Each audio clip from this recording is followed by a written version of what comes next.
If you are viewing this program after its original air date, there may have been changes to information discussed during this presentation. The positions and opinions expressed by the speakers are strictly their own and do not necessarily represent the views of their employers, nor those of the DC Bar, its Board of Governors, or co-sponsoring communities and organizations. And now I will turn the program over to our moderator, Mr. Eric Tarosky. Thank you. Brett, thank you so much. I feel like this is reminiscent of those Amazon TV shows where the ad comes up front and then it says, the next program is brought to you courtesy of. That's my plug for everyone to sign up for the DC Bar's communities if you haven't already, as part of renewing your license for the year. Good evening, everyone. Like Brett said, my name is Eric Tarosky. I am an associate in the offices of Kirkland and Ellis, DC. And I also have the distinct pleasure of being the co-chair of what used to be the DC Bar's newest community organization, and now is the second newest, but the Early Career Lawyers Community. And we are proud to be co-sponsoring the event this evening with the DC Affairs community. So thank you to that group as well. And thank you all for joining us. This evening, we have, of course, joining us, Judges Demeo and Lee, who are the two candidates to be the next Chief Judge of the DC Superior Court. Myself, along with members of the bar staff, have prepared some questions for the judges this evening, but like we said up top, the chat box is open. So if you didn't have the chance to submit questions via the portal in advance of this evening's program, please feel free to do so through the chat, and I will do my best to accommodate as many as we can based on how we are pacing against time. But our general format for this evening is going to be 3 minutes per each judge to answer each question, and I'm going to do my best to flip-flop the order for each just to keep things balanced. So with that, I think that we should kick it off. So again, Judges Demeo, Judge Lee, thank you very much for joining us this evening. I know I speak for myself, my bar community, and the bar as a whole when I say we're excited to hear from you both and what you have envisioned for the coming years for the Superior Court. So my first question, as I previewed for you both, is going to be the classic interview, tell me about yourself question. So no surprises there. I suppose we will do grade school ABC order by last name. So Judge Demeo, if you would be so kind as to kick us off, we would love to hear from you, just a brief overview of your background, certainly your legal career, your path and time on the bench, and then perhaps most importantly, what brings you now to this point of seeking to be the next Chief Judge of the Superior Court. Great, thank you so much. So good evening to everyone. I want to thank the DC Bar communities for hosting this event, and it is an honor to appear alongside Judge Lee. My name is Marisa Demeo. I was born in the District of Columbia to a Puerto Rican mother and an Italian father who met and married here in DC. My parents raised me in Dale City, Virginia, but they never lost their connection to the city. I grew up with their connection and moved into the city 30 years ago, living in Shaw Cardozo, Brookland, and Shepherd Park neighborhood over the years. There was an emphasis in my upbringing in serving others, and in particular, serving those who were disadvantaged or discriminated against. I have spent the last 36 years seeking opportunities where I can be a part of the process to create a fair society, whether it be through litigating in the courts, lobbying the legislature, petitioning the executive branch, or serving as a judge. I began my career as a paralegal working for the Department of Justice Civil Rights Division to protect the voting rights of disenfranchised voters. While in law school, I continued to work in the public service for migrant farm workers in Texas, low-wage workers in California, people living with AIDS in New York, and the lesbian, gay, bisexual, and transgender community on a national level. I also represented juveniles who were charged as juvenile delinquents in the New York family courts. I returned to DC and worked in the Justice Department's Civil Rights Division. I sued public employers around the country for discrimination practices in employment, focusing primarily on police departments, sheriff departments, correctional departments, and fire departments. Next, I worked at the Mexican American Legal Defense Fund. It is a national Latino civil rights organization. I headed their national policy office. I lobbied Congress, and I advocated with federal agencies and commissions on civil rights issues like immigration, employment, education, language rights, voting, and criminal justice issues. I worked as an assistant United States attorney in Washington, D.C., during which time I worked on local cases affecting the residents of the district. I worked closely with victims and witnesses of violent crimes, all of whom were indigent persons of color. Many of my cases involved domestic violence. I've taught as an adjunct professor at Howard University School of Law and Georgetown University School of Law. Since 2007, I have served as either a magistrate judge or an associate judge serving the residents of DC, always looking for ways that I could promote access to justice, more public confidence in the courts, racial equity, and cultural competence. My interest in serving as chief judge is deeply rooted in my commitment to the community. I'm interested in continuing to pursue my passion for serving the residents of the district and doing so with judges, administrators, and staff so that we can fulfill the mission of the court, open to all, trusted by all, and justice for all. Thank you. Thank you, Judge Demeo. Judge Lee, I will turn the floor over to you for your introduction, please. So good evening to everyone, and also thank you very much for hosting this event. It's a true honor to be in a position to be able to meet with you folks this evening. I want to start by recognizing the real contributions that our current Chief Judge Josey-Herring, has made. She's worked incredibly hard to get us through the pandemic and a very trying time for the court and the citizens of the District of Columbia.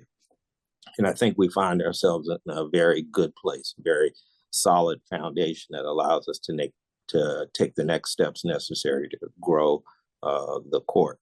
I also want to acknowledge Judge Demeo, who's been a colleague for a number of years, and she's made a number of significant contributions to the court. And it's truly an honor to be in this discussion with her.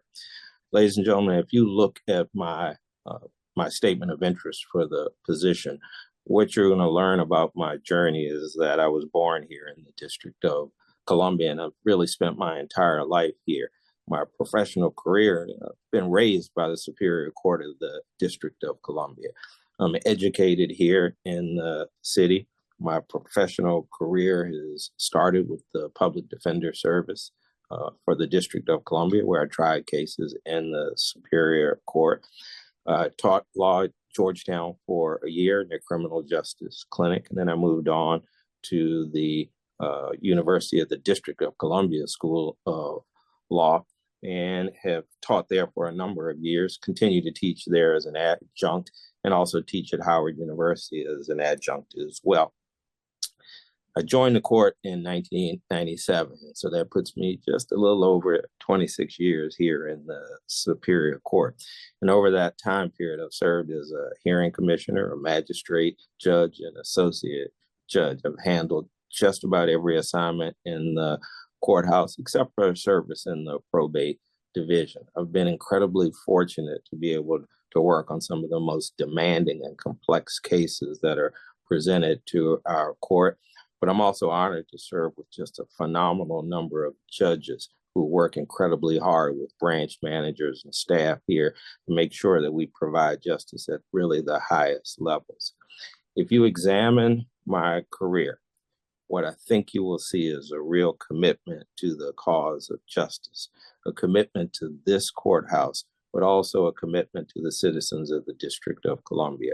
I have worked across the justice landscape to make sure that we are being consistent with our goals here in this courthouse, to make sure that we're delivering service at the very highest levels. I've collaborated with people and agencies across the entire system designed to make sure that what we do is the best of what we can do. What I seek to do as Chief Judge is to make sure that we continue to collaborate, that we work together, that we increase our community engagement, and that we all find a common bond leading us on this justice journey. Thank you, Judge Lee. I obviously promised that I would be fair and impartial today, so you both made that easy because you both referenced teaching at Georgetown in your introductions. And I am a proud Hoya Loya myself, so well done to both of you, and thank you for your contribution to that school as well. You both in your opening remarks touched on kind of the history and the legacy of the Superior Court, and specifically touching on that related to current Chief Judge Josey-Herring and everything that she's done for the court and for the city. It seems to many like we are at a bit of an inflection point as a city and as a bar in the District of Columbia. So I'm curious if you each speak, and Judge Lee, will start with you this time, about your vision going forward as the Chief Judge of the Superior Court. What are the immediate to kind of midterm priorities, the kind of first 100-day type priorities, if you will, if you were to become the next Chief Judge of the Superior Court? Well, here's the backdrop that we have to work from, ladies and gentlemen. We have an unprecedented number of judicial vacancies in the building. And when Chief Judge Josey-Herring retires, we'll be at about a 20% reduction from full capacity. That unquestionably has an impact on our ability to perform in the way that you folks have all become accustomed to. So part of what I really think we need to do over this first 100 days or so is we need to reset, and we need to expand our relationships with justice partners across the entire landscape. We need to figure out how we're going to collaborate to work on this unprecedented shortage that we have of judges. We've got to figure out what is most important to us, develop a coalition of individuals and groups and agencies and members of the community that are going to be committed to solving some of the issues that are presented to this court. What I have to share with each of you is this is never going to be solely a court function. This has to be a collaborative effort, ladies and gentlemen.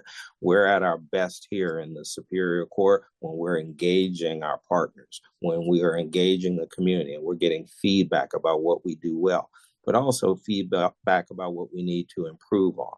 But then that creates an opportunity, and it creates an opportunity for us to engage in some very detailed discussions that are designed to produce results. And when we have done that, this is what our history tells us. We heard from the civil side of the bar that we needed to increase how we view the calendars and what we do with pro se litigants coming in. And so Chief Judge Josey-Herring undertook efforts to reimagine the court. We rely on remote technology. We should think about how we expand that and how it impacts litigants. But it's not for us as a court to tell you how we do that. It's for us as a court to engage you in the process of making sure that we do it, but we do it well. And there are countless other opportunities for us to work on that. We've improved our jury system over the time so that we call off jurors when we really don't need them. We need to focus, ladies and gentlemen, on more pro bono services. And so when the chief judge, whether it's Judge Demeo and I, call out to you and say we need pro bono service, don't act like you don't know us, because we need you to help us work on issues like that. And we have to hit the ground running. We've got to collaborate, and we've got to start thinking about how we can work together to find solutions. Thank you, Judge Lee. Judge Demeo? Thank you. So my vision for the Superior Court of the District of Columbia is to create a court that actualizes its motto, open to all, trusted by all, and justice for all, and to do so by setting into place the policies, practices, and financial structure to implement the strategic plan that was created by the DC Court Strategic Planning Leadership Council, of which I was the co-chair to help create the plan, and approved by the Joint Committee on Judicial Administration in the District of Columbia, of which I am a member. The plan includes 6 goals, and I just want to highlight 2 of them. Those 2 are access to justice for all and public trust and confidence. These are central to my vision. For access to justice, I wish to highlight an issue mentioned by Judge Lee. This is the issue of self-represented litigants. There's no doubt that certain areas of the court's business, such as landlord-tenant, probate, domestic relations, and civil protection orders, just to name a few, are dominated by litigants who are self-represented. These are high-volume courts where poor people of color have little understanding of the process, so their access to justice is hampered.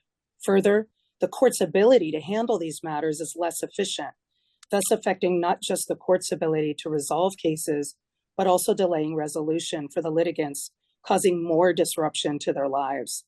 I'm committed to continue to look for creative solutions that will bridge the legal gap for this segment of our community, whether it be in seeking more pro bono or affordable attorneys, or other innovations that, while they may not guarantee an attorney, would still provide vital assistance to litigants.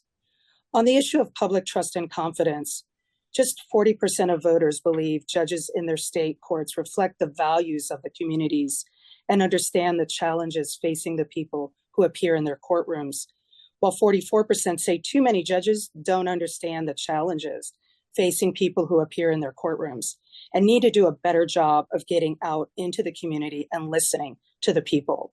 On both measures, doubts are greatest among younger voters and communities of color. During the time I have served on the court, the necessity of connecting with the community has been very important. Admittedly, the pandemic put a stop on a lot of our work going out into the community. The pandemic also created backlogs, and the high judicial vacancy rate has left judges with little flexibility in their schedules to do more, as their time is usurped with handling burgeoning caseloads. Even so, I prioritize the importance of taking our judges out of the courthouse and into the community, particularly east of the river. I took all the criminal judges to the DC jail, to St. Elizabeth's, to the Court Services and Offender Supervision Agency Engagement and Intervention Center, to the Reentry and Sanctions Center, to meet with the Anacostia High School principal at the school, to meet violence interrupters in the community. I'm committed to getting our judges out into the community so that we can have true multiple way conversations, so we can have a better understanding of the community's concerns, and they can better understand what we do within the limits of our authority. Thank you, Judge Demeo.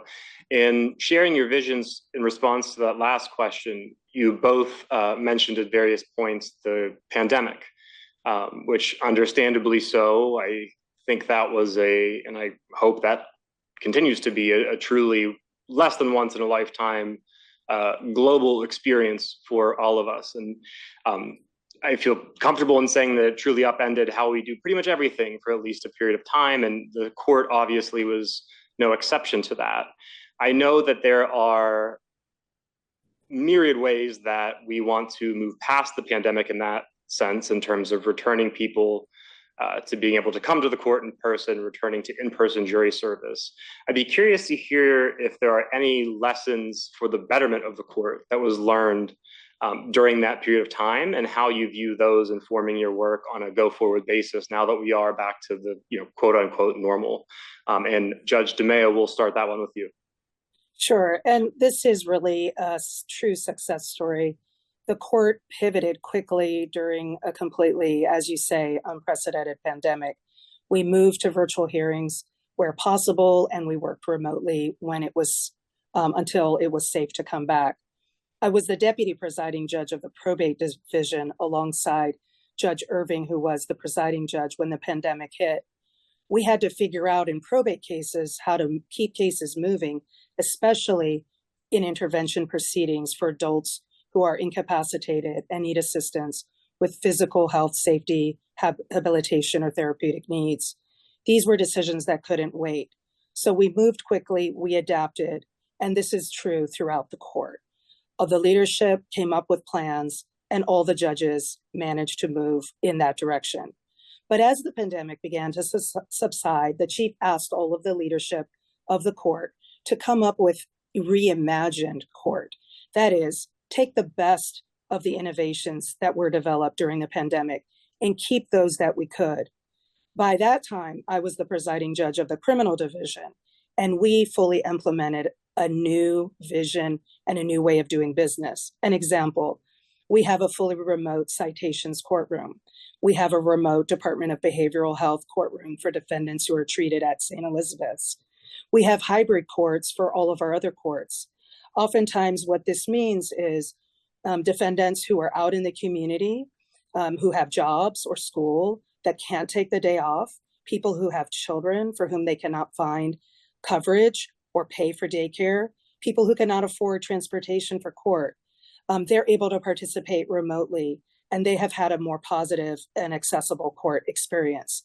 So the court has developed these reimagined ways of doing business to adopt all of the good things that we did learn through the pandemic and continue to do the court's business in a way that actually serves not just the people who are coming into court virtually or in person, but it actually helps the court move our cases better. And another example is landlord-tenant court. In landlord-tenant court, people can appear remotely, and it's just shockingly the percentage of people in terms of defaults.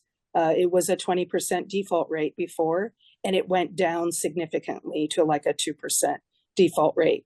So it just helps the system run when the court can adapt. And these are the kinds of changes that we have adapted, and we can continue to adapt based on feedback that we get from participants in our courtroom, from the litigators, and from the public interest community.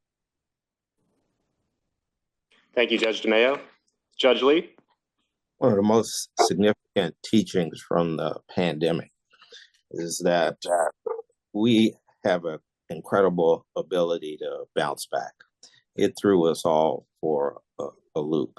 The other thing that we really learned is that when the court has to figure out an operational strategy, we're so much better when we get input from stakeholders and from members of the community. And so when I was chair of the jury committee, we were tasked with trying to get the grand jury back up and operating, and then later petted jurors. You know, it was a Herculean task because the pandemic has just ravaged this community and this entire country.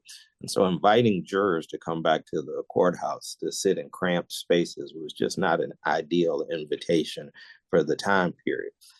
And I marvel sometimes at the ability for a core set of people and justice partners to work to make sure that it could happen. And I just take my hat off to all of those folks who just sacrificed so greatly so that we could get back up and running.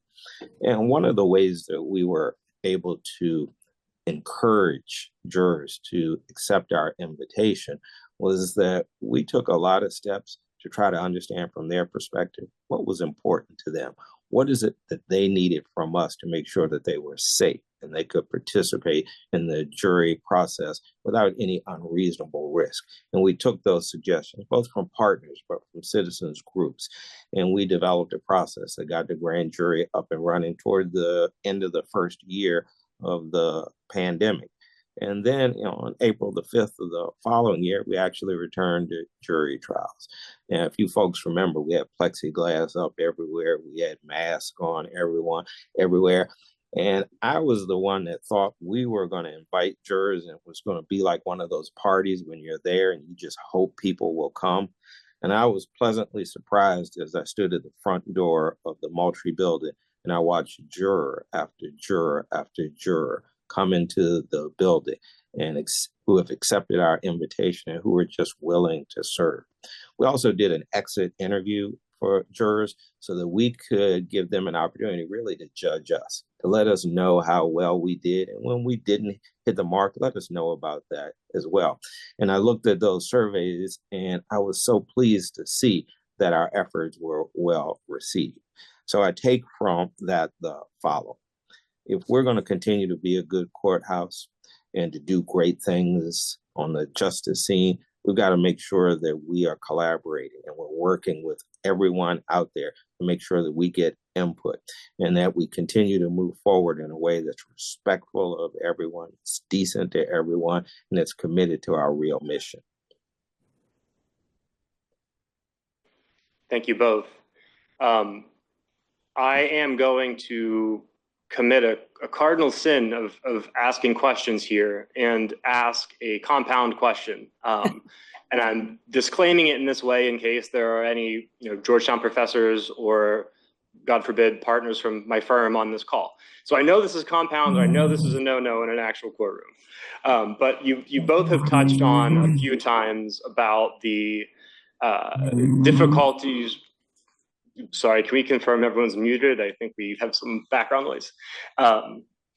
You both touched at various points about the number of judicial vacancies on the court and obviously the challenges that that presents. So the first part of my compound question is, to what do you attribute this staggering number of vacancies? And then, assuming I know at least in part where that answer is going, I'd like to ask the second, perhaps more broad question, which is that DC is in such a unique place in this country as in so many ways being treated like a state and an autonomous sovereign, but at the same time, of course, not being. And we've seen that in recent weeks and months with the federal Congress stepping in and involving itself in DC affairs to a degree that it hasn't largely since the passage of Home Rule. So I suppose take those questions in turn or as you will, but I would be curious to hear your perspective on being the chief judge of a court system that is in such a novel position compared to other jurisdictions in this country. And I believe Judge Lee, you are up unless my math is wrong. No, you're fine. Don't worry. All right. So we are in an unusual situation. In the District of Columbia, it's in a federal jurisdiction, but we go through a confirmation process that involves a nomination by the president and a confirmation by the Senate. Right now, there are a large number of judicial candidates that are waiting Senate confirmation. And so that is what has been the holdup on the court. And we are looking forward to all the judges that we can get. I think everyone has to understand the following, though. The chief judge, Judge Josey-Herring, and a great many of our partners, including people who are on this event right now, have undertaken tremendous efforts on behalf of the court to try to address that issue. We are thankful for that. What I'm going to tell you is that all of the judges, and I mean all of the judges, they are overworked.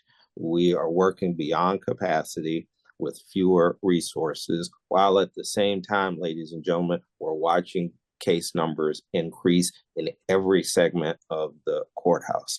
And so part of what that creates for us is what Chief Judge Josey-Herring described recently in an interview, a very dire set of circumstances. Now, we have worked hard to get through the pandemic. And so it's not like we have not faced trials or tribulations before, but this is really of a different breed.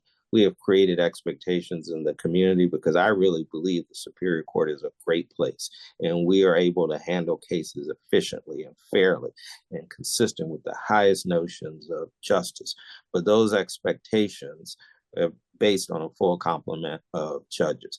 And so part of what I think we need to do in the future is that internally, we've got to figure out, one, just how we're going to staff calendars. But two, we also need input from outside. We need to know from our justice partners creative ways to go about handling the workload, adjusting the expectations, but also managing calendars. So we often talk about thinking outside the box. What I'm going to propose to everyone is we need to start thinking as if there is no box, and that we need to come together jointly as a coalition, and we need input from outside in so that we can make the best decisions we can to handle these calendars. We are going to have to change, ladies and gentlemen, the way we do business right now. Calendars are going to have to switch up if we're going to accommodate all of this. We've done things like move to staggering calendars. It's worked remarkably well. We've increased access to justice by using remote hearings. Those are things that we cannot go back on. Those are not optional things for us. What we need to do is figure out how we're going to marshal these resources and make sure that we can move forward in a way that does not cause havoc for the people that we serve. Thank you, Judge Lee. Judge Demeo. So Judge Lee did explain the structure of why we get caught up in terms of the vacancies and unable to get people confirmed. And it is because of this structure of having to be nominated by the president and confirmed by the Senate. And just to add another level of nuance to that conversation, It used to be before that many of our judges would get through rather quickly on what is called a voice vote, where you wouldn't have to take up Senate floor time in order to get confirmed. But over the last few years, the Senate has really shifted how they handle DC Superior Court judges. It used to be rare that anyone would have to go to a floor debate or a floor vote. And now most of our judges are having to get floor debate, floor vote. Why does it matter? Because they have so many other things on their agenda in terms of national business that our court unfortunately takes low priority among the senators. So, I do agree, Judge Josey-Herring and many of our partners have really tried to get across the importance of getting our judges confirmed and trying to convey that this is really about serving the local community, the District of Columbia, and resolving cases. So this is really hurting common people who have common problems. They bring them to court, and if they can't get them resolved, they're the ones who are suffering. I also agree that this is having a really big impact on our judges and their ability to do their work because the caseloads have gone up tremendously. And judges who are working 2 times, 3 times as hard are getting to the point where they're getting burnt out. So we have to address this on a more holistic level, including thanking the associate judges who've done a really lion's share of work, but looking for ways that we can be more creative to convince members of the Senate about the importance of getting these nominations through. I had the fortune of working on judicial nominations in a prior job before becoming a judge. So I'm familiar with the process and what it takes to get folks through, even when it seems insurmountable. Also, really have to thank our magistrate judges, because our magistrate judges are, they're selected through a different process, which includes interviews and eventually selected by our chief judge. And our magistrate judges have really stepped up, and they're doing an incredible amount of work to fill the gaps that we cannot fill because of the vacancy rate. The last thing I'll say is efficiencies.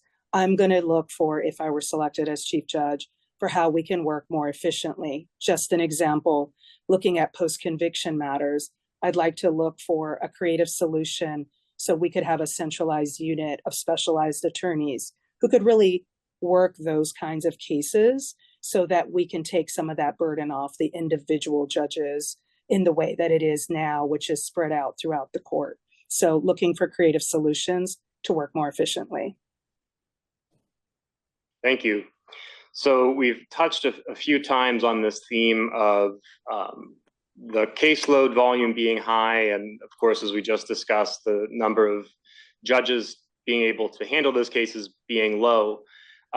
In preparing for today, we received questions from a number of people associated with some of the various legal service providers in the district, including the DC Public Defender Service and members of the CJA panel, which groups are obviously also affected by the high volume of cases that are currently making their way through the court. I believe you both also at one point or another touched on the importance of kind of coalition building and working with partners in the justice system to help DC and the Superior Court strive towards betterment. So given that I know we have a number of folks from both of those two organizations and others, I don't mean to leave anybody out. I'm just going by specific questions I received. I think we all would benefit from hearing you each speak a little bit about your view to working with those services as the chief judge, and I suppose writ large the importance you see organizations like the CJA panel and the Public Defender Service playing in the district's judiciary system. And Judge Lee, I believe this one is to you first. Is that right? Do I go first? No, no. I saw the look on your face as soon as I said it. You want me to? No, you're keeping me honest. I appreciate that. That was a test and you passed. Judge Demeo, sure. To you first. Happy to kick it off. So these two specific ones that you mentioned, the CJA panel and the Public Defender Service, during the time that I have been, for the last 2.5 years, the presiding judge of the criminal division, along with my deputy presiding judge, Judge Brandt, we meet on a regular basis on a schedule with both of the leadership of both of those organizations, specifically with PDS, with their trial division leadership, and with the CJA panel, with their elected officials that were elected by their membership. In addition, and during those meetings that we meet regularly, they raise issues and we follow up on them, because we cannot be successful as a court unless we are addressing the issues of concern to them. Just by way of an example, the Public Defender Service has had some staffing shortages themselves, as many public agencies have. And so we have had to lean a little more heavily on the CJA panel to fill that gap. So then what happens when you have another group fill the gap? Then they feel the pressure and feeling a little burnt out. So just recently, due to the issues being raised by the CJA panel, Judge Brandt and I, as well as Judge O'Keefe, who's involved with the CJA committee, we conducted a town hall, and we did it in a hybrid fashion, both in person and remotely for whoever couldn't come in person.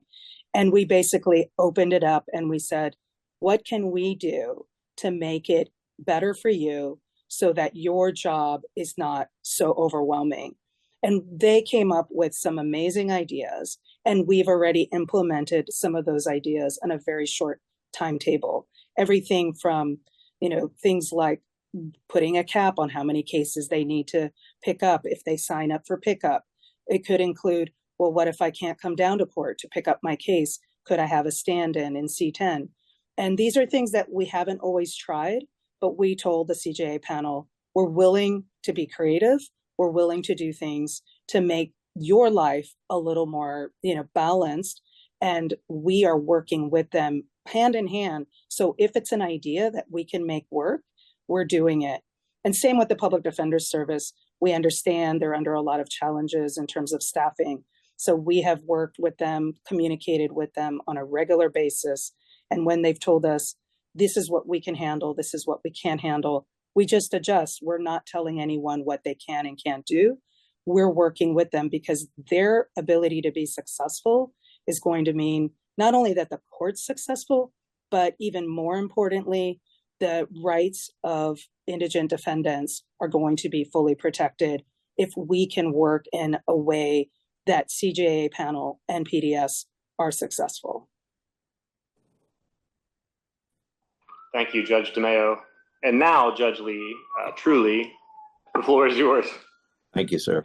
So one of the things that is just critically important to understand here is that the ability of this court to operate is entirely dependent on valued partners like the Public Defender Service and the CJA Bar. We just cannot get this done without their contributions. I think a few people are around here. I'm one of them that's been here so long that I remember when the CJA ranks had over 600 lawyers associated with it. And we have carefully over the years here in the courthouse pared down that number of participants on the list, because what we wanted to ensure was that indigent individuals coming before the court in criminal cases had qualified lawyers. And we pared that list down to make sure that we could meet that goal. The same is true over at the Public Defender Service. They provide some of the best representation you'll see across the country for criminal defendants. And yes, I'm biased because I spent the first 9 years of my career in that office, and I just got an invaluable sense of what a commitment by a dedicated set of people can do to make this system responsive to some of the most needy people in the city. And so we've got to value both of those relationships. And we've got to make sure that we're doing whatever we need to do to put them in a position to continue to be effective. So in respect to the CJA Bar, here is the thing that I think we need to do in the future. We need to increase our numbers. And we need to go out barnstorming. We need to recruit people to come in and to participate in the CJA program. And ladies and gentlemen, it's one thing for judges like Judge Demeo and I to go out and say this is a great place to work. It's really interesting work. You're going to find value in what you do and in your service to the community. It's another thing to have our CJ and Public Defender Service partners standing with us, talking about how you can effectively do that.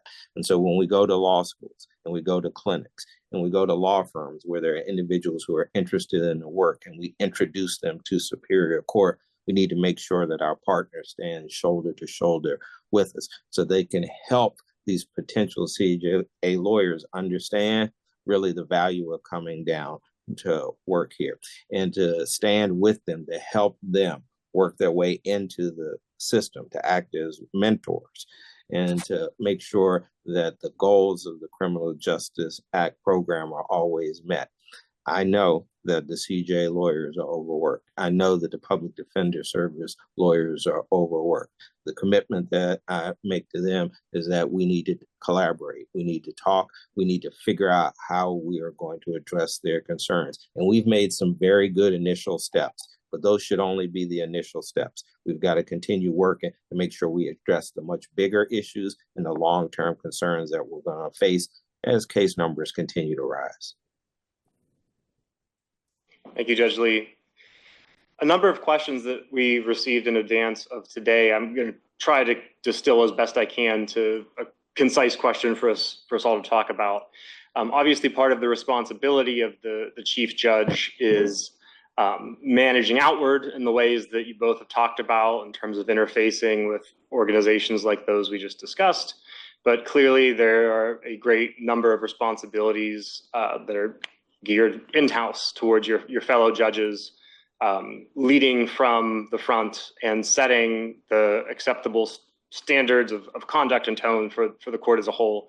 A number of questions we received asked in different ways, what I would paraphrase as, how would you as chief judge make sure that all judges on the court are treating all parties, whether they are criminal defendants, whether they are litigants in civil cases, whether they are attorneys, anyone else that comes before a judge?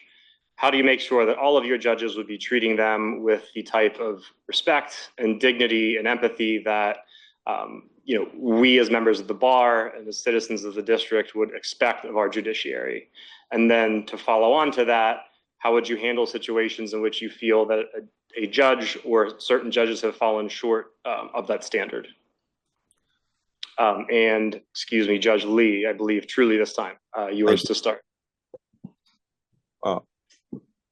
Back in 2016 to 2019, I was in criminal division leadership, first as the deputy presiding judge, but then later as the presiding judge. Here's what I hope that I did for the judges that were assigned to my division, but I hope that I've done for the entire court over my career. I hope that I've been a role model for what we need to do and how we need to conduct ourselves. I'm not suggesting that we're perfect. I'm suggesting that we need to recognize that we need to engage in the effort so that people come into our courthouse and they're respected. They're treated decently. They might not agree with the decision that's made, but they ought to have the opportunity to be heard, and they should understand why we have decided something the way that we have. And we cannot really deviate from that approach. So I hope that I've been a role model in that regard. We engage in extensive training throughout the courthouse regularly on issues like this. We need to continue to do so. Here's the other thing though.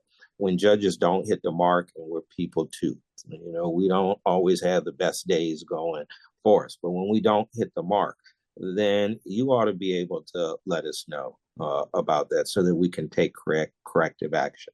I've always said that the courthouse is a great place, but when we're not such a great place, the way that we become a better place is because people let us know about those warts, and then we can act to work on those concerns. So when judges aren't doing what needs to be done and they're not acting decently and treating people with respect, we need to be aware of that. And when I was the presiding judge, we unfortunately had a few incidents like that.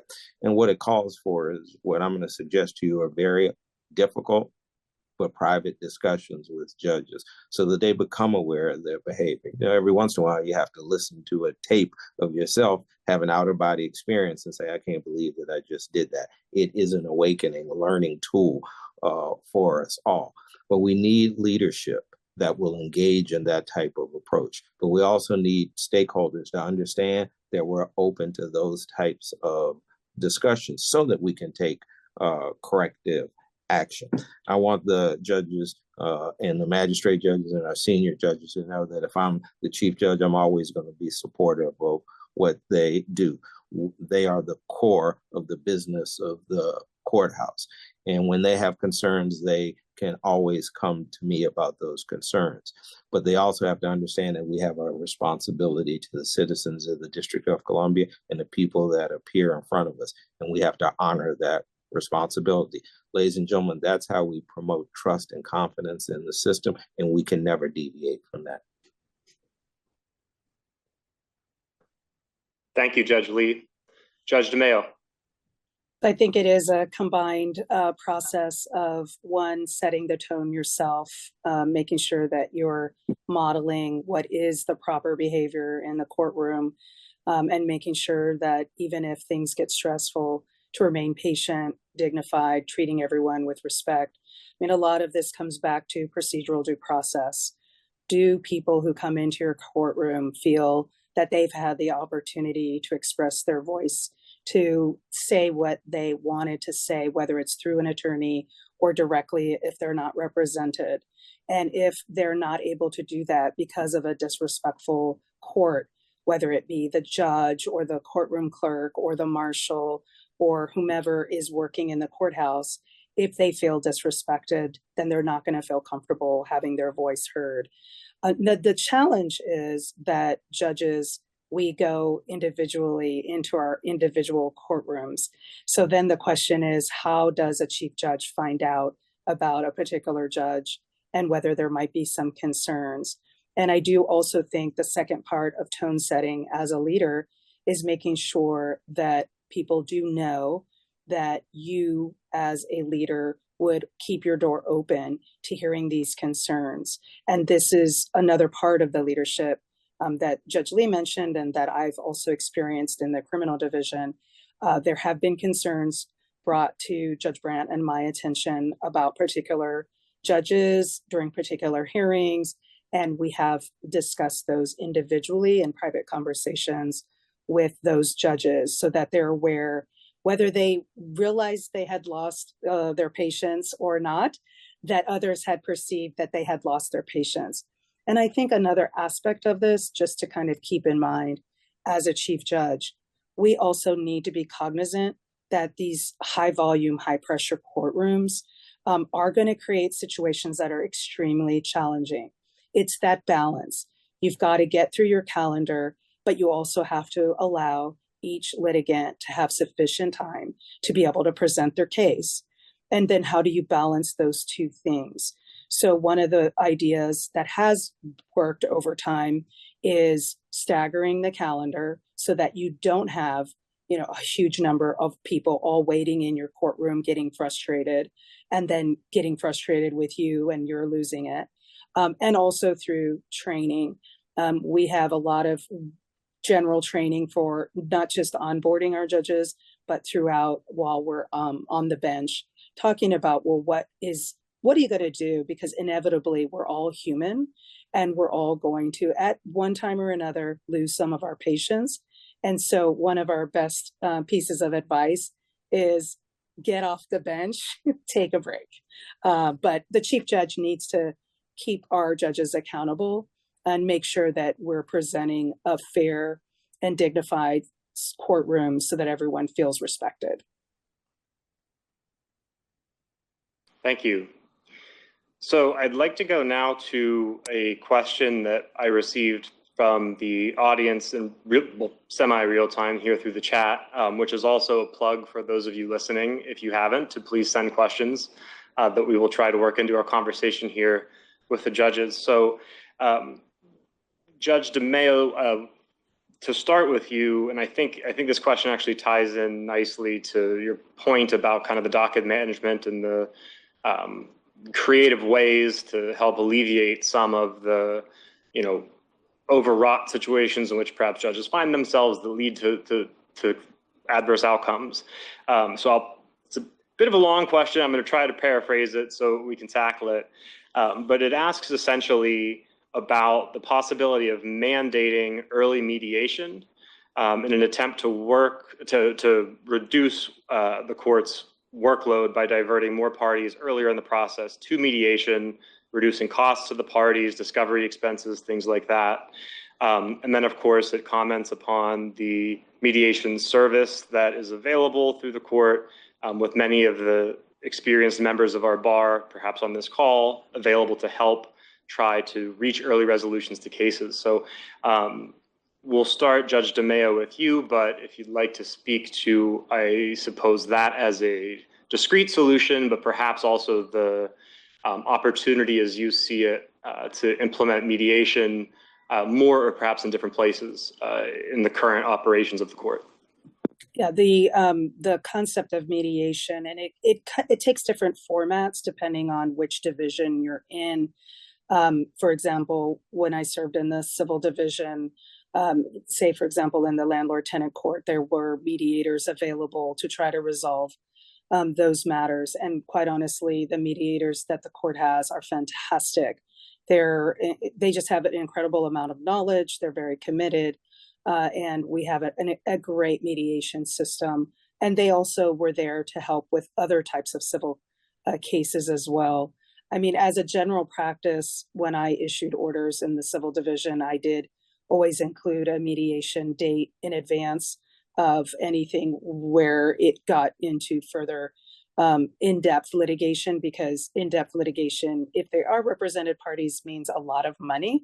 And sometimes you can resolve that case much earlier and not only satisfy the litigants, but save the parties a lot of money as well. And there's other forms of mediation. It's called differently in other places. But for example, when I served in the domestic violence division dealing with civil protection orders, we do have attorney negotiators. We don't call it mediation, but they meet with the parties prior to a case going to trial to try to see if the parties could agree. And quite honestly, that's an example where it's not usually money involved. It's much more complicated emotional issues that are involved that include such, high emotional issues like child custody.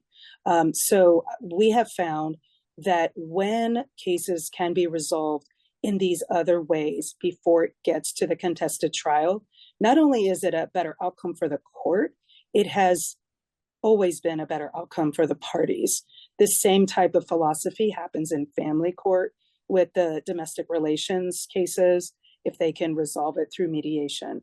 So I would be a firm believer in trying to look for more ways to access mediation or forms of mediation, because I do think it is a volume saver for the court, but it actually ends up having better results for the litigants. So I would 100% look for ways to be more supportive of how we can move into diverting cases before they get into that contested trial. Thank you. Judge Lee?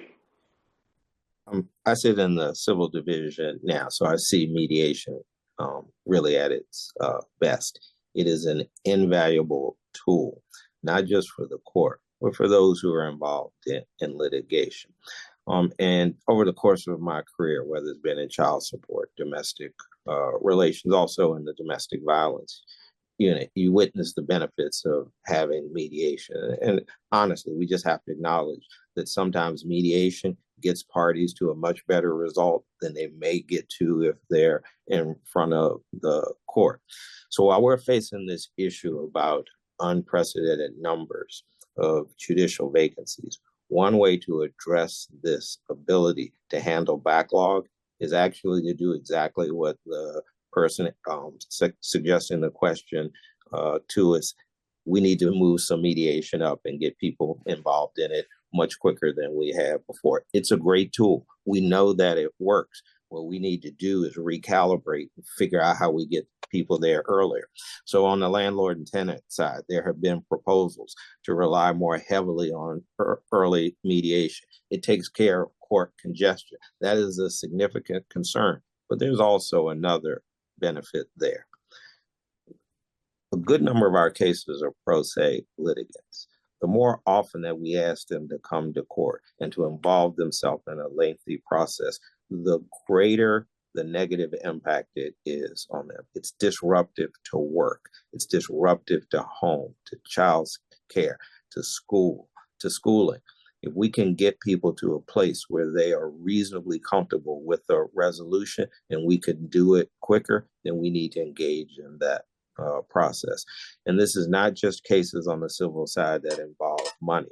This is cases that involve child custody, child support, domestic violence cases across every branch of the court, except for maybe on the criminal side.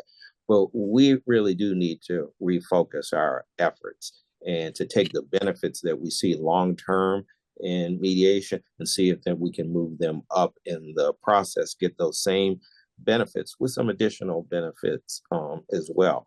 We've done things like move to staggered calendars. We've got staggered mediation slots as well. You can go in the morning, you can go in the afternoon, we can do them remotely, we can do them in person. That's the type of response from the court that it's necessary to provide greater service to litigants and their lawyers. And we all need to commit ourselves to making sure that we're having open, honest, fair discussions about that and seeing if we can implement that approach, whether it be through our formal mediators and multi-door or through other mechanisms and other branches of the court. And I can perceive no reason why we should not be going full steam ahead looking at that. Thank you. So shifting gears just a little bit, I mentioned at the top of the conversation that the event is co-sponsored by the bar's early career lawyers community, which I'm proud to be a part of, which I'll state for anyone who may not be familiar, we define early career lawyers as within their first 10 years of practice, which I'll probably have to hang this joke up soon because I've used it too many times, but we don't call it young lawyers, which is evidenced by this beautiful spotlight that's shining down on my head. So it's early career. I would love to hear both of your perspectives on advice you would have or the role that you see new lawyers playing in the district's judicial system. Many of us are coming straight out of law school, maybe in our first few years of practice, still trying to kind of figure out what direction to go in, what type of law, what we want to do, where we want to work. So, we've talked a lot about the history of this great court, but I'd love to hear each of you share your view and advice to the next generation of lawyers that are just, kind of cutting their teeth in Superior Court and elsewhere. So, Judge Lee, I believe this one starts with you. So one of the things that I hope I've done over my career is that I taught law school for a while, and when I left teaching law school, I went on to teach adjunct. And somebody told me I've been teaching adjunct law since 1997. I couldn't quite believe it. But what it does is it really provides an opportunity to help shape and mold legal careers. And one of the things that I'm just thrilled about all the time is that I look up in cases and I see my former students out there. And I know that they really didn't listen to me most of the time, but somehow I had a positive impact on them.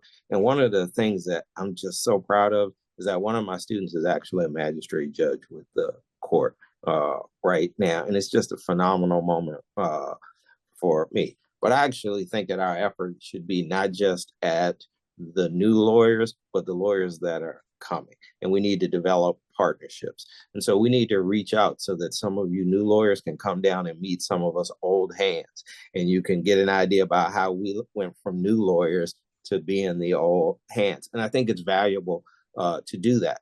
I was really fortunate when I came out of law school because I went to the public defender service, and I was just surrounded by a bunch of talented people that guided me in a way that I'm going to forever be grateful for. But not everyone is that unfortunate. And so you come out, you want to go on your own. You need somebody there for you. You're at a law firm and you're just working crazy hours and you feel like it's never going to end. Or you're in law school and you're trying to figure out, so really, what am I going to do with myself? So there's this space that I think should be created here in the Superior Court, not just for the young lawyers, but for the folks that are thinking about careers in the law. And when I say careers in the law, I'm not talking about everybody being a lawyer. We've got a phenomenal number of careers in this courthouse that are connected to the law, but aren't quite the law. For example, one of our courtroom clerks actually has a daughter that works in the forensic area for crime scene search. And she did that because her mom was a courtroom clerk here and she got exposed to it. We should be doing all of those things for our young people. And then we should be bringing in our young lawyers, helping them to feel comfortable about what this place has to offer and what's on the horizon for them. So that people like Judge Demeo and I, when we finally step aside, there's somebody ready to step in that void and do the exact same thing, to mentor, to be friends with, and to marshal their careers in a way that they're really going to find satisfaction. And I also think that guidance is important, because if you can start off on the right foot in your legal career and not just be overwhelmed by the enormity of what is handed to you, then I'm telling you, your legal career will just blossom for you. And so I'm prepared to have you young folks come down and visit with us and some of the lawyers, but some of the managers in the courthouse as well, so that you really get a sense of what is really here to be offered to you, and that you have a greater comfort level about this institution. Thank you, Judge Lee. Judge Demeo. So with regard to the more junior lawyers, I guess I divide my comment into those who are here at the Superior Court world and those who are not. We've done a lot here at Superior Court to try to really support the more junior lawyers, whether they are at the CJA panel, the Public Defender Service, the United States Attorney's Office. An example is when I served on the U.S. Misdemeanor Court as a judge. I was there for several years, and it was just generally my practice to think about how could I, staying within my ethical rules, assist the more junior attorneys learn to be better lawyers. And so oftentimes I would say something and I would use perhaps a shortened version of a legal phrase. And the look on the younger lawyer's face was just, deer in headlights. What is this judge talking about? So I would pause and I would say, and by that I mean, and I would explain it in a little bit more fulsome way. And the number of attorneys who come up to me and said they appreciated my taking a step back and explaining the question that I was asking was just not just appreciated, but it was a learning experience. And so perhaps it's in part from doing adjunct professoring that I'm in that mindset of I'm not just a judge, but I'm also in a role to be able to teach. In addition, when we work with, for example, the CJA lawyers, we ensure that they get onboarding training through PDS, as well as continuing training through the CJA panel group. And we also set up processes so that the more junior attorneys can second chair the more senior attorneys. So they may not quite be ready to do the most serious felony cases, but they can start those second chairs and get exposed. So those are some of the opportunities to learn in the Superior Court world. On the other side, I think part of your question is also just what about all those more junior attorneys who are out there just starting their careers? And I've often accepted invitations to go speak to attorneys from all different backgrounds. And they ask questions about, how did you get to where you are? How could I potentially get there someday? And I think part of this is making ourselves available as judges to younger attorneys. When we receive invitations, it's rare that I would turn it down. It would only be because I have a conflict. So I've attended many events where I've had the chance to interact with the more junior attorneys and just talk to them about my career development and give them suggestions for what they want to do. So it's those kinds of opportunities to network and to mentor.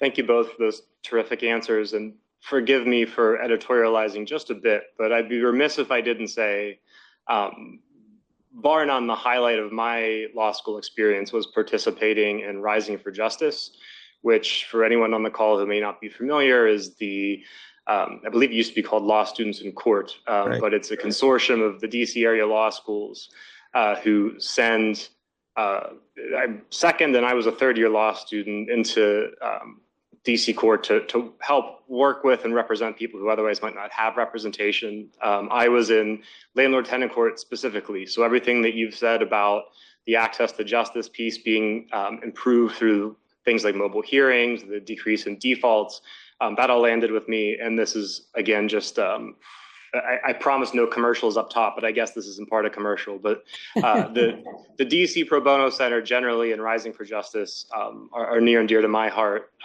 both for those reasons and also just the practical experience. I will never forget the weight I felt the first time I stood up and introduced myself as representing someone else.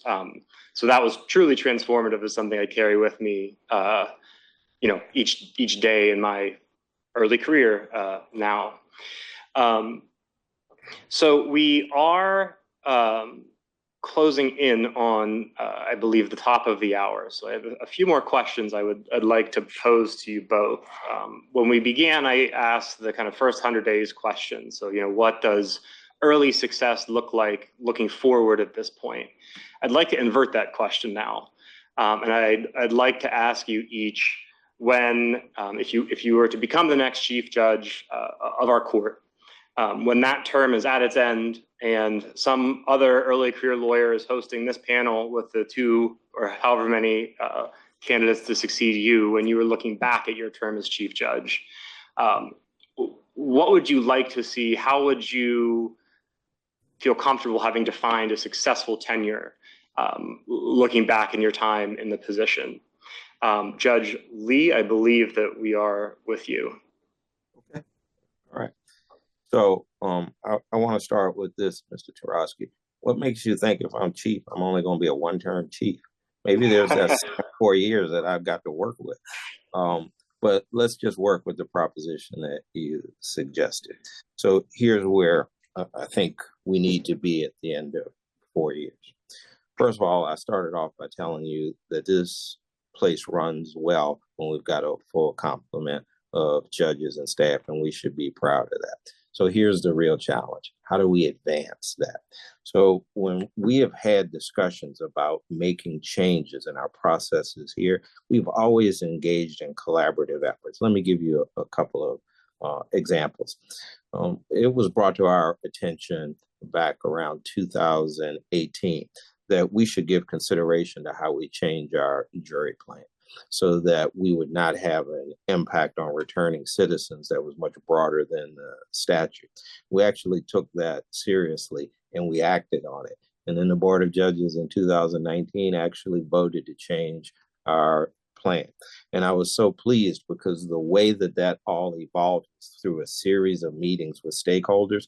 And here's what we found. We actually found we had a lot more common ground than we didn't. There are any number of issues that we can work on to do that. So when you talk about staggering calendars, people talk to us about the benefits of that. We actually did it. When we talked about a way to increase access to justice through remote and hybrid hearings, we just got a phenomenal response. We've heard from some stakeholders that we also need to think about while we're doing these remote proceedings, that sometimes individuals actually have difficult times logging on to it, and that we shouldn't be entering defaults right away. And so what I'm suggesting to you is there's a whole range of things that are available for us to work on and to solve. The only limitation on that is the ability for us to have that dialogue. So when I get to 4 years, I hope that we've got a full complement of judges. I hope we're back to operating in a way that's efficient and fair to everyone, and that you folks have your expectations met. But I also hope that the relationships that we have developed over my 4 years are so rock solid that they'll continue, that it doesn't matter what the issue is. We have a coalition available to us to work on that. We also need to connect with the community, and we need to connect in a community that's consistent with what I've done while I've been at the Sentencing Commission. People come to the courthouse, ladies and gentlemen, most of the time, not because they want to, but because they have to. And so we need to get out of the comfort zone, go and meet those folks, let them understand what's important to us, but we need to understand what's important to them. And we need to put in place processes that continue long after I am gone as a chief judge, that allows us to function at the highest possible levels. It should not be dependent on a chief judge or an individual judge, but on a philosophy that I will instill in the courthouse that will outlive my service. Thank you, Judge Lee, and thank you for the clarification. I did mean the question to be whenever that period of time as chief judge is done, be it 1 term, 2 terms, but with that caveat or that clarification, I suppose, Judge Demeo. So I do think that Chief Judge Josey-Herring has started some incredible innovations at the court. And if I were to be the chief judge in 4 years or whatever time my time would expire, then one of the things I'd like to look back on is that I've built on some of her innovations. An example is she has worked to create a committee on pro bono and affordable counsel that's co-chaired by a couple of my colleagues, Judge McClain and Judge Oken. Also, Judge Josey-Herring, along with Chief Judge Blackburn-Rigsby, along with the executive officer, last year established the Civil Legal Regulatory Reform Task Force of the District of Columbia Courts, and a number of our colleagues are named as co-chairs of that, including Judge Irving. In addition, the court itself has been hiring really critical positions at the court. For example, not long ago, the court appointed Jody Feldman as the pro bono program manager and Aaron Larkin as the director of the DC Court's newly established Access to Justice Unit. So these are what I would call seeds that have been planted that really create opportunities for the court to be more innovative, so that eventually with the next chief judge, we can look back and have measurements where we could say we have made improvements in terms of how people access the court. So access to justice issues, but also the issues that are really such a challenge, not just for our court, but courts around the country with regard to the self-represented litigants. When I worked at MALDEF, most of the people that I worked with were immigrants, people who had cultural barriers, language barriers. Sometimes they were undocumented. So these are the folks who, when they're brought into the court system, it's like, landing on another planet. So trying to create situations where they have better representation and can understand the process. That is what I hope my goal will be, is to have measurable outcomes that we can say we've made a difference. And the other area is just public confidence in the courts. This is an issue not just for our court, but it's an issue for courts across the country. The belief that our court systems are fair to everyone who comes into the court, there's always been challenges, particularly for communities of color, but those challenges are increasing over time. And so one of the things that I hope, if I were to be chief judge, one could look back and say that I worked with the communities, that I got out into the community, that I worked with the media, and I was able to present, along with my colleagues, an image of a court system that fulfills our motto of being open to all and justice for all. Thank you both.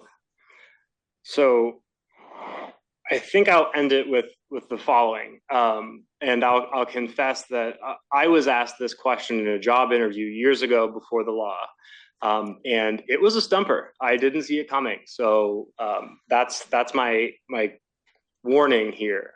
Judge Demeo, you are up first, but the question that was asked was, and of course this was in the context of that interview, but what was one question that you expected to get from me, that you expected me to ask you, that I didn't? And then of course, I'd like you both to then answer that. So this is my version of a bit of a kind of a catch-all. If there's anything we didn't touch upon that you think is important for the community to know, we would love to hear it from you now. Judge Demeo, we'll start with you.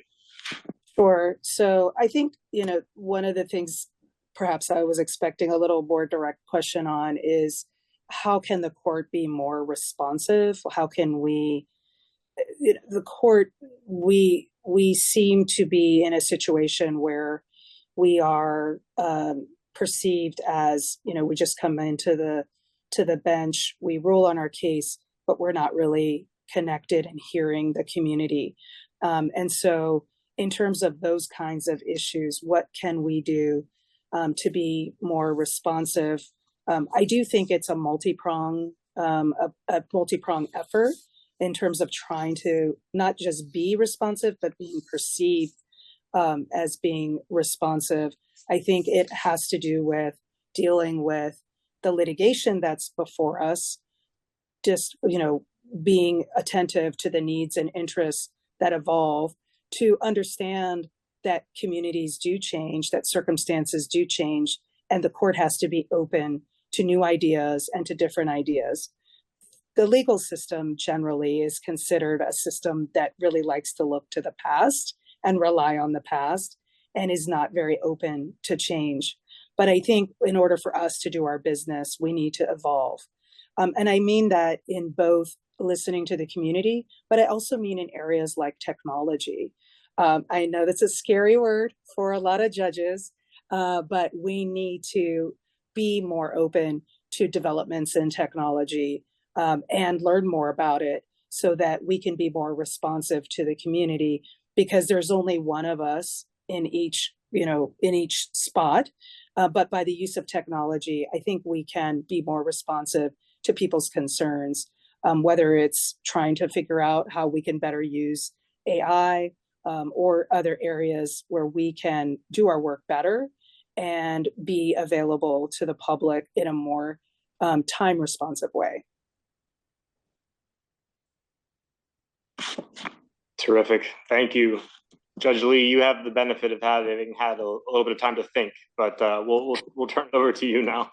Well, my answer is easy. You asked all the questions that I expected. So one of the things that I thought would really be of interest to individuals logging on tonight was how a particular candidate could motivate the judges, magistrate judges, our senior judges, and our entire staff in the courthouse to continue to work under the conditions that just aren't the greatest right now. But while at the same time building the coalition that I've suggested to you is necessary for our ultimate success. And so what I'd ask each of you to do is simply look at my career. The people in this building and the partners, they know me. They have worked with me. I am not some unknown commodity. When we've been asked to come up with solutions, I have worked tirelessly to make it happen. The judges, I hope, are my friends, my colleagues, and I hope that they'll respect the efforts that I'll undertake on their behalf. But I hope that I have the very same type of relationships across the criminal justice and the civil side of the court, and then every piece of the justice apparatus that comes before us, but including the community as well. I think that what we have to do is what we know to be our success. And so when we looked at child support many, many years ago, and we had concerns about really the process and about how we went about resolving cases, we thought, obviously, we could do a better job. But ladies and gentlemen, we can't do it alone. We created Father in Court. And it was just this miraculous success in terms of healing families and bringing them together. We've done the same with returning citizens and getting on jury service. We've got Hope Court. We've got any number of problem-solving courts. All of those things are the result of concerted efforts by the court partners and community. Ladies and gentlemen, it's not possible for us to do this alone. We have to do this as a joint effort. And my experience, my history, the success that I've produced for the court and for the people that come into court demonstrate that I have those relationships, I have that ability, and I hope that I have earned your respect and honor. And that is the way we'll continue to build the tradition of this strong institution, but it is also a way that we make sure that we never, ever disappoint the public and that we honor the trust that they've given us. Well, thank you very much, Judge Lee, Judge Demeo. Again, please accept our thanks for joining us this evening. We hope that everyone on the call took a lot away from this. I know that I did. I think this conversation could go on far beyond an hour and a half, but I hope we covered some good ground for everybody. In closing, I'd like to first make a correction. Earlier, I realized I left out one of our sponsors when I opened the event. So I am very sorry. And my deep thanks to the Anacostia Coordinating Council, who is also a sponsor of this evening's event, along with the DC Affairs community and the early career lawyers community of the DC Bar. That's an oversight on my part, and we appreciate very much all of our partners. So want to be sure to extend our sincere thanks to them. And lastly, Your Honors, thank you again to you both. We wish you the best of luck moving forward in the process, and whatever the outcome, we hope that whoever has the honor of becoming the next chief will continue to work to better the court system in the city that we all are pleased to practice in. So thank you again very much for joining us. And unless anyone from the bar has any further questions, or if I've messed something else up, I think I will call us to a close this evening. So thank you both. Mr. Tarosky, thank you very much. Thank you all for the opportunity. Judge, best of luck to you. Thank you all. Thank you, Mr. Tarosky. Thanks to the members who've participated. And Judge Lee, good luck to you. Yes. All right. Take care, all. Have a decent evening. Thank you. Take care. Thank you.